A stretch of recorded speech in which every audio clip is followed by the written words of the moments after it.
14 اگست کی آمد ہے اور آپ سب کو ایک مذائقہ خیز ترانہ سننے کو ملے گا کہ ہم زندہ قوم ہیں۔ مجھے سمجھ نہیں آتی کہ کیا ہم واقعی زندہ قوم ہیں۔ کیا زندہ قوم کا مطلب یہ ہوتا ہے کہ وہ سانس لے رہی ہے، کھانا کھا رہی ہے اور گھوم پھر رہی ہے اور اپنے مطلب کی ساری چیزیں انجوائے کر رہی ہے؟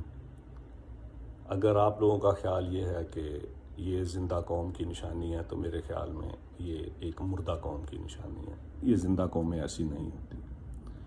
دنیا میں کون سی زندہ قوم ہے کہ جس ملک کی ٹرین کا ایکسیڈنٹ ہو، جو کہ ابھی 6 اگست کو ہزارہ ایکسپریس کا ایکسیڈنٹ ہوا اور 40 سے زیادہ لوگوں کی شہادتیں ہوئیں، 100 سے زیادہ لوگ زخمی گرمی میں تڑپ رہے تھے، اور اسی شام اس ملک کا پرائم منسٹر ایک جلسہ عام میں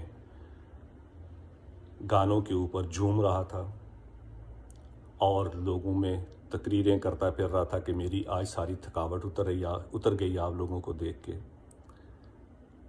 اور میاں دے نعرے بجنے ہی بجنے نے۔ کیا یہ زندہ قوموں کی نشانی ہے؟ کیا زندہ قوموں کی یہ نشانی ہے کہ وہ اپنے قومی ہیرو کو تختہ دار پہ لٹکا دے؟ کیا زندہ قوموں کی یہ نشانیاں ہیں کہ جس شخص نے آپ کے ملک کے لیے ایٹم بم بنوایا اس کو تختہ دار پہ چڑھایا، جس نے بنایا اس کو ذلیل و خوار کیا، اس کے اوپر پابندیاں لگائیں، اس کی مراد بند کر دیں، اس کو سمگلر کہا گیا، اس کی عزت نفس کو مجروح کیا گیا، اور آخر کار وہ آپ کا قومی ہیرو ایڑیاں رگڑ رگڑ کر اس دنیا سے رخصت ہوا۔ آپ کا وہ قومی ہیرو ایم عالم صاحب، اللہ بخشے،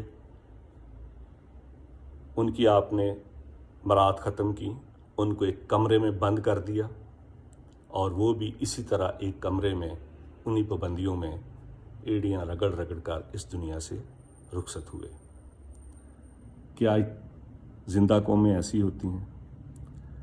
2005 میں آپ کا زلزلہ آیا، نارتھ میں اسپیشلی مظفر آباد اور بالا کوٹ ہزارہ ڈویژن تباہ ہوا، 1 لاکھ کے قریب لوگ جو ہیں شہید ہوئے، اور ہم نے اسی سال پھر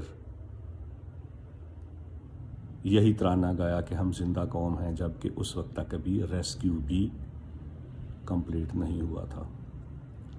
اگر زندہ قومیں دیکھنی ہیں تو میں آپ کو 1-2 کی مثال دیتا ہوں، ویسے تو ہزاروں مثالیں ہیں کہ زندہ قومیں کیا ہوتی ہیں۔ آپ سب کو یاد ہوگا کہ کوریا میں ایک کشتی ڈوبی تھی، اور اس کشتی میں 26 ہائی اسکول اسٹوڈنٹ جو ہیں وہ ان کی ڈیتھ ہوئی تھی، وہ ڈوب گئے تھے، اور اسی دن کوریا کے پریزیڈنٹ نے استعفیٰ دے دیا تھا۔ اسی طرح جاپان کے اندر ایک پرائم منسٹر کے اوپر ایک عورت نے یہ الزام لگایا کہ یہ جوانی میں میرا کلاس فیلو تھا اور میرے ساتھ اس نے شادی کا وعدہ کیا تھا اور اس نے میرے ساتھ بے وفائی کی ہے، تو یہ قوم کے ساتھ وفائی کیسے کرے گا؟ اس پرائم منسٹر نے بھی اسی دن استعفیٰ دے دیا تھا۔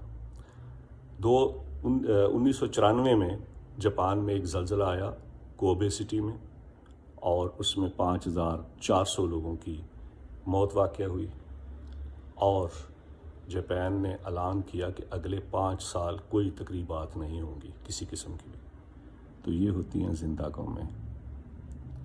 ہم زندہ قوم نہیں ہیں، ہم وہ مردار بن چکے ہیں، اور اس مردار کے جسم کا تافن پھیل چکا ہے اس فضا کے اندر کہ کسی شریف آدمی کا سانس لینا بھی محال ہے۔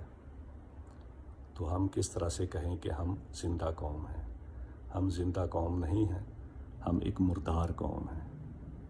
اپنے ضمیر کو جگاؤ اور زندہ قوم بننے کی کوشش کرو۔ بہت شکریہ۔